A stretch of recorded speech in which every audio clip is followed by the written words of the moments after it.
और इस वीडियो में आपको बेहद आसानी तरीके से समास पहचानने का ट्रिक बताया जाएगा, जिसके माध्यम से आप कोई भी समास को देखते मात्र में पहचान लोगे। और इसके साथ साथ आपके समास क्या होता है इसके बारे में भी डिस्कस करेंगे। जय हिंद दोस्तों, आप लोगों के बहुत बहुत स्वागत है इस छोटे सा चैनल जिसका नाम है फाड़ू ऑनलाइन एजुकेशन।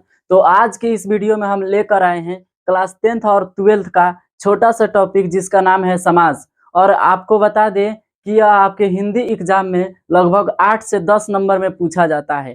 तो इस वीडियो को आप शुरू से अंत तक देखिएगा। इस वीडियो को देखने के बाद आपका हो सकता है कि 8 से 10 नंबर पूरा का पूरा कंप्लीट हो जाएगा। और इस वीडियो में आपको बेहद आसानी तरीके से समास पहचानने का ट्रिक बताया जाएगा, जिसके माध्यम से आप कोई भी समास को देखते मात्र में पहचान लोगे।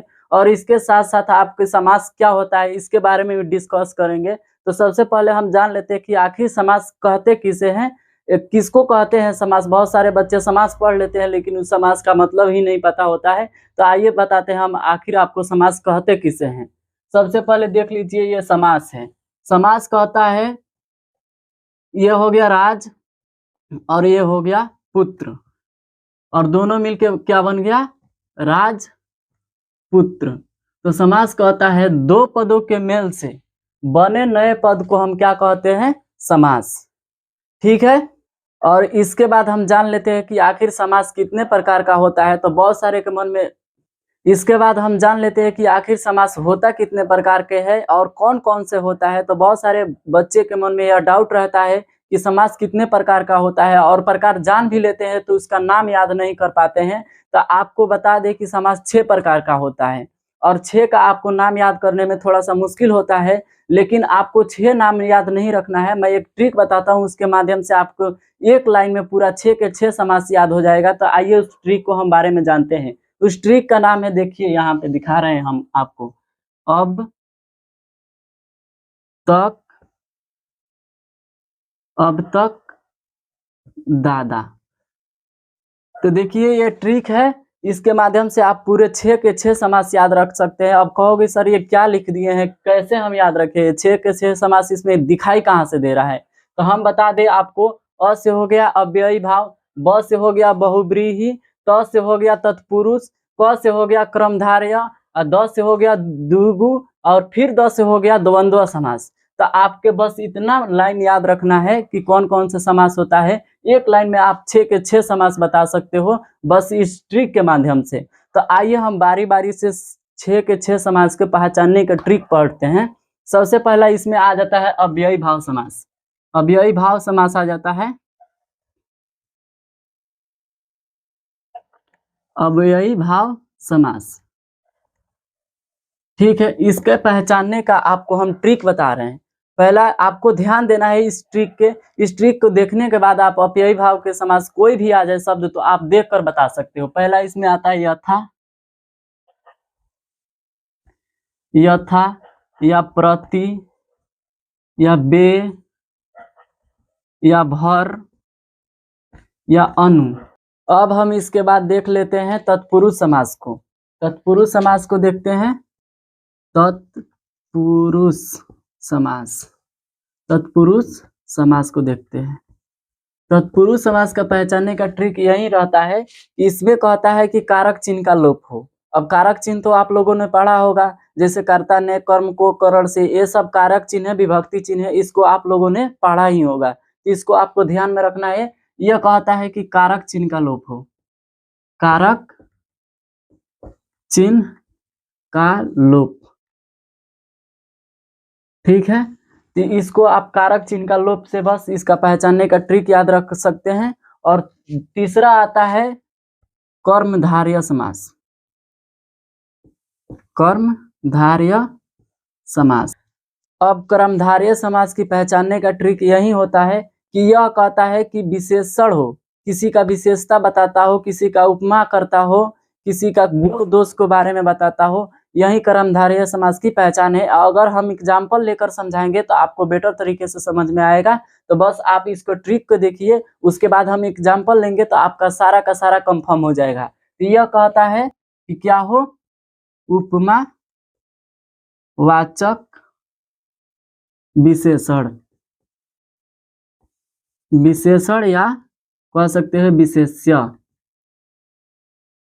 विशेष्य कहोगे कि ये क्या है, तो आप शुरू से अंत तक बने रहिएगा, आपको सारे के सारे हम कंप्लीट करा कर जाएंगे। अब चौथा नंबर पे आता है आपका द्विगु समास। द्विगु समास, द्विगु से आपको देखना है द्विव, द्विव देखना है तो द्विव क्या होता है, द्विव से आपको दो याद रखना है, और दो क्या होता है, दो होता है संख्या, दो होता है संख्या। तो आपको इतना जानकारी हुआ कि जो संख्या जिसमें दिख जाए तो वो कौन सा समास हो जाएगा, द्विगु समास हो जाएगा। और पांचवा आता है आपका, पांचवा आता है जो होता है द्वंद्व समास। द्वंद्व समास की बात कर लें,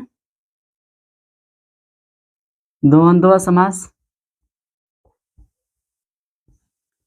द्वंद्व समास कहता है योजक चिन्ह हो, शब्दों के बीच क्या हो, योजक चिन्ह। योजक चिन्ह तो आपने ऐसे देखा होगा, योजक चिन्ह ऐसे होता है, ठीक है। योजक चिन्ह हो, पदों के बीच क्या हो, योजक चिन्ह हो, बस आपको इतना देखना है तो कौन सा समास आ जाएगा, द्वंद्व समास। और आखिरी आता है आपका बहुव्रीहि समास। तो बहुव्रीहि समास का हम पहचान आपको बताते हैं। देखिए बहुव्रीहि, बहुव्रीहि समास होता है आपका, बहुव्रीहि समास। बात कर लेते हैं बहुव्रीहि समास की। तो बहुव्रीहि समास का पहचानने का ट्रिक होता है, बस ये दुनिया में क्या हो, एकलौता हो, स्पेशल हो, जो एक स्पेशल हो, जो एकलौता हो दुनिया में, उसे क्या कहेंगे हम, बहुव्रीहि समास। देखते हैं, जैसे मान लेते हैं स्पेशल हो जाएगा, स्पेशल, ठीक है। स्पेशल अगर कुछ चीज है, और स्पेशल का मतलब हो जाता है खास, जिसे हिंदी में हम क्या कहते हैं, स्पेशल को खास कहते हैं। अगर कोई चीज खास है, एकलौता है दुनिया में, तो कौन सा समास के अंतर्गत आएगा, बहुव्रीहि समास। तो अब आप कहोगे से इसके माध्यम से तो हम पहचानने का ट्रिक जाने, लेकिन अभी तक एक भी समास पहचाने तक नहीं है। तो आइए हम एक एक उदाहरण करके आपको समास पहचानने का ट्रिक बताते हैं। तो बस आप देखिए, ध्यान पूर्वक देखते रहिए, आपका आप कंफर्म होगा। ये तो बस पहचानने का ट्रिक था। तो चलिए हम एक एक करके उदाहरण लेते हैं। पहला उदाहरण लेते हैं हम अव्ययी भाव समास की। बात करते हैं यथा, यथाशक्ति। अगर आपसे कोई पूछ दे यथाशक्ति कौन सा समास है, तो आप क्या जवाब दोगे, कहोगे यथाशक्ति अव्ययी भाव समास है। क्यों, क्योंकि देखो इसके पहचान में क्या लगा है, अथा, यथा लगा है, तो ये यथाशक्ति कौन सा समास हो जाएगा, अव्ययी भाव समास। अब ले लेते हैं एक और एग्जांपल की, प्रतिदिन।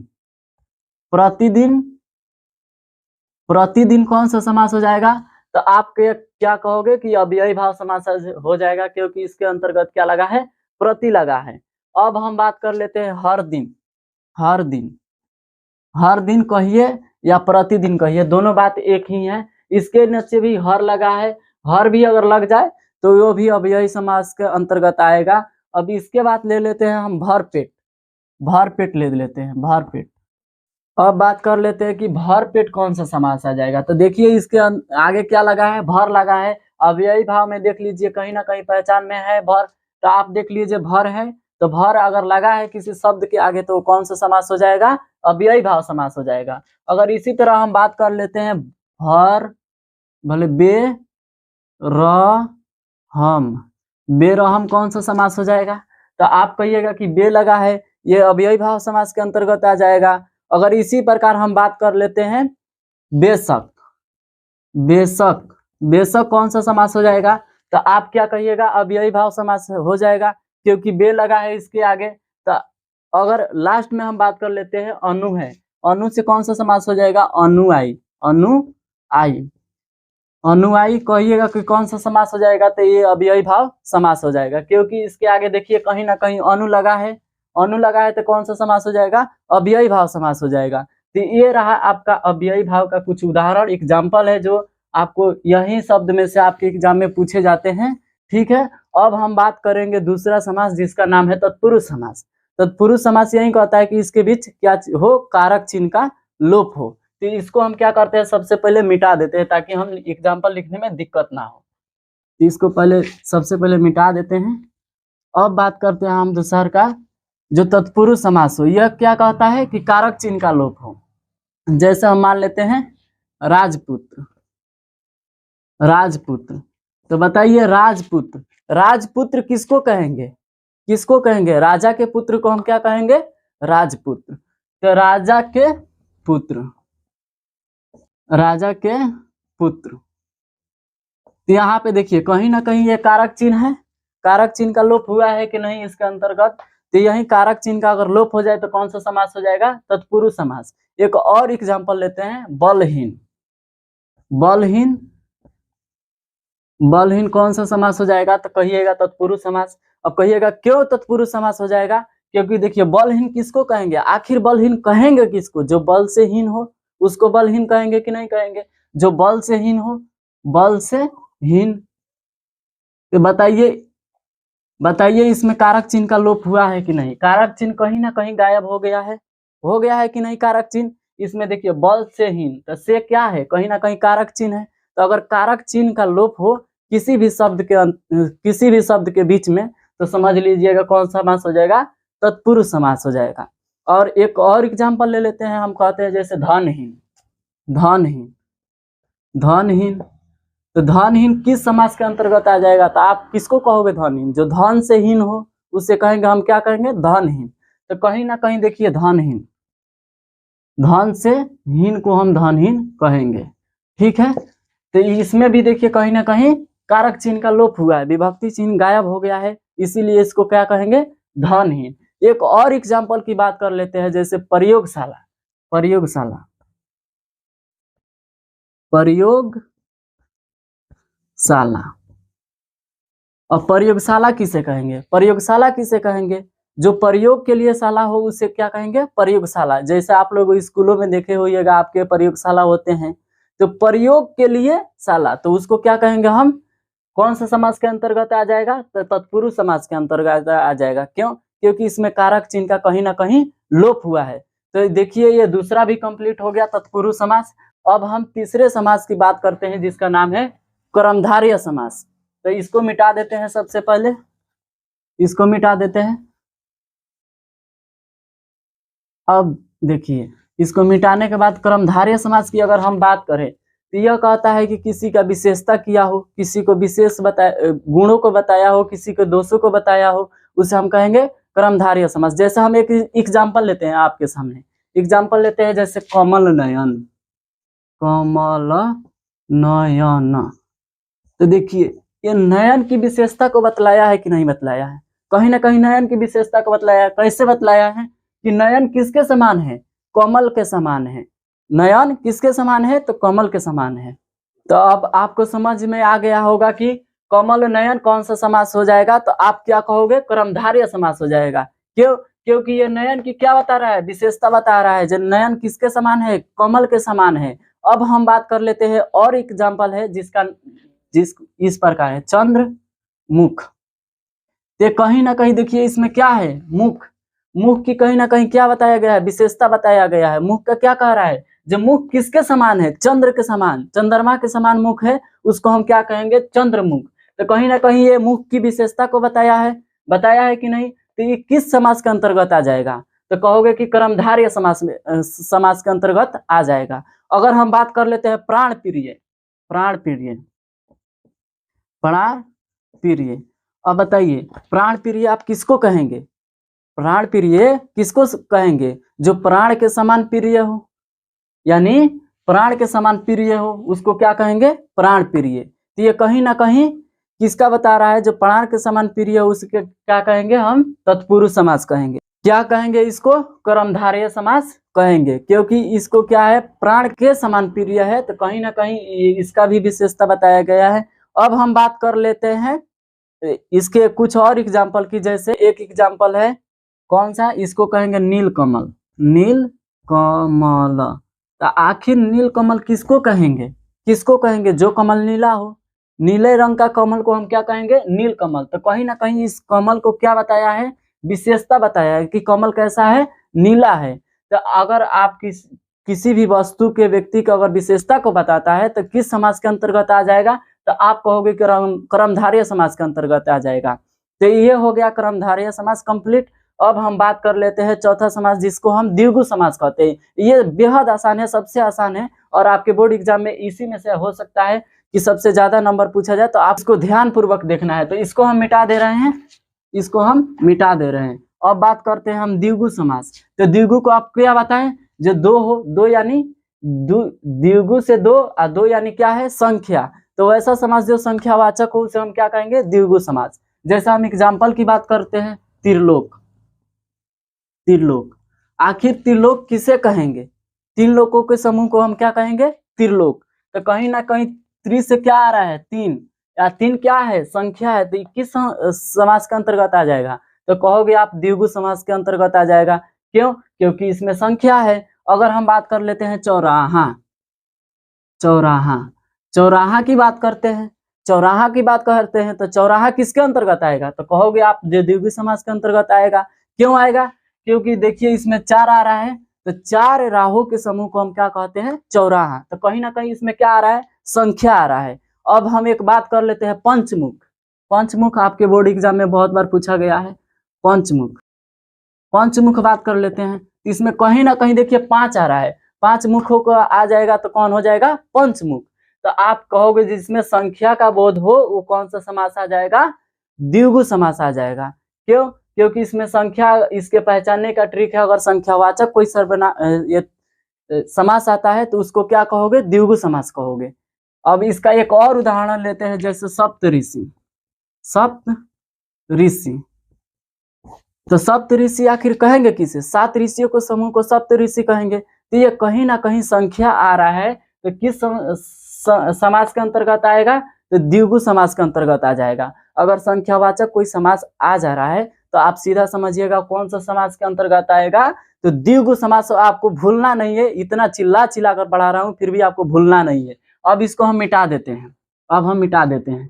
अब पांचवा समास की बात करते हैं, जिसको हम द्वंद्व समास कहते हैं। तो इसको पहचानने का ट्रिक आपको क्या बताए हैं, योजक चिन्ह होना चाहिए, योजक चिन्ह। अगर आप योजक चिन्ह देख लीजिएगा तो कौन सा समास आएगा, ये द्वंद्व समास। अगर हम बात कर लेते हैं माता पिता, माता पिता, पिता, देखिए इसके अंतर्गत क्या है, योजक चिन्ह है कि नहीं है, तो इसको क्या कहिएगा आप, कौन सा समास हो जाएगा, द्वंद्व समास।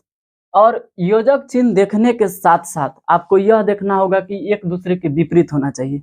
माता पिता एक दूसरे के विपरीत है कि नहीं है, है। अब एक बात कर लेते हैं भाई बहन, भाई बहन, भाई बहन, देखिए इसके अंतर्गत क्या है, योजक चिन्ह है कि नहीं है। अगर योजक चिन्ह आ जा रहा है किसी समास के अंतर्गत, तो किस समास के अंतर्गत आएगा, ये द्वंद्व समास के अंतर्गत आएगा। तो आपको, मुझे उम्मीद है कि समझ में आ रहा होगा। अगर समझ में आ रहा है तो आप वीडियो को ध्यान पूर्वक देखिए, आपको और समझाने वाले हैं। अगर हम बात कर लेते हैं दिन रात, दिन रात, दिन रात कौन सा समास हो जाएगा, कौन सा समास हो जाएगा, बताइए, ध्यान से देखिए, इसमें योजक चिन्ह है और कहीं ना कहीं एक दूसरे के विपरीत है। दिन के विपरीत उल्टा क्या हो जाता है, रात, और रात के उल्टा क्या हो जाता है, दिन हो जाता है। तो कहीं ना कहीं आपको देखिए योजक चिन्ह है, एक दूसरे के क्या है, विपरीत है। तो मुझे उम्मीद है कि ये भी समास आपको समझ में आया होगा, आया है। अब बात कर लेते हैं लास्ट समास, जिसको कहते हैं बहुब्रीहि समास। ये थोड़ा अलग होता है, एकलौता चीज होता है दुनिया में, जो एकलौता है, कुछ स्पेशल हो, कुछ खास हो, उसको हम क्या कहेंगे, बहुब्रीहि समास। तो बस आपको देखना है, इसको हम मिटा दे रहे हैं, इसको मिटा देते हैं। जैसे हम बात कर लेते हैं दशानंद, दशानंद, दशानंद। तो दशानंद बताइए आखिर किसको कहते हैं, जिसके 10 आनन हो। तो 10 आनन यानी सिर, यानी 10 सिर किसके थे, रावण के थे। तो रावण क्या दुनिया में 10 गो है, एक केल्ले है, रावण एक केल्ले है। तो ये कौन हो जाएगा, ये बहुब्रीहि समास के अंतर्गत आ जाएगा, स्पेशल है, अकेले है, इसीलिए बहुब्रीहि समास के अंतर्गत आ जाएगा। अब बात करते हैं हम पीताम्बर, पीताम्बर। तो पीताम्बर आखिर किसको कहेंगे, किसको कहेंगे पीताम्बर, तो कहेंगे जो पीला कपड़ा धारण करता है उसको पीताम्बर कहते हैं। अर्थात कौन हो जाएंगे, कृष्ण भगवान। कृष्ण भगवान अक्सर पीले वस्त्र में देखते होंगे आप लोग कृष्ण भगवान को। तो कहीं ना कहीं ये कृष्ण को कह रहा है। तो कृष्ण बताइए दुनिया में अकेला है कि नहीं है, खास है कि नहीं है, स्पेशल है कि नहीं है। तो आपको समझ में आ रहा है कि कौन है समाज के अंतर्गत आ जाएगा, बहुब्रीहि समास। अब हम बात कर लेते हैं एक और एग्जाम्पल की, जो आपका बहुत भी है, ये श्वेतांबर, श्वेतांबर। श्वेतांबर हम किसको कहते हैं, ठीक है, तो ये भी भगवान के नाम है, कहीं ना कहीं श्वेतांबर भी भगवान के नाम है। तो ये खास है कि नहीं है, स्पेशल है कि नहीं है, तो ये किस समास के अंतर्गत आ जाएगा, बहुब्रीहि समास के अंतर्गत आ जाएगा। अब हम बात कर लेते हैं बीणा पाणी, बीणा पाणी, बीणा पाणी, बीणा पाड़ी। वीणा पाड़ी किसको कहेंगे? वीणा पाड़ी किसको कहेंगे? सरस्वती माता को। सरस्वती माता दुनिया में अकेले है ना, अकेले हैं, तो ये कहीं ना कहीं खास है, स्पेशल है, अकेले हैं, तो ये कौन समाज के अंतर्गत आ जाएगा?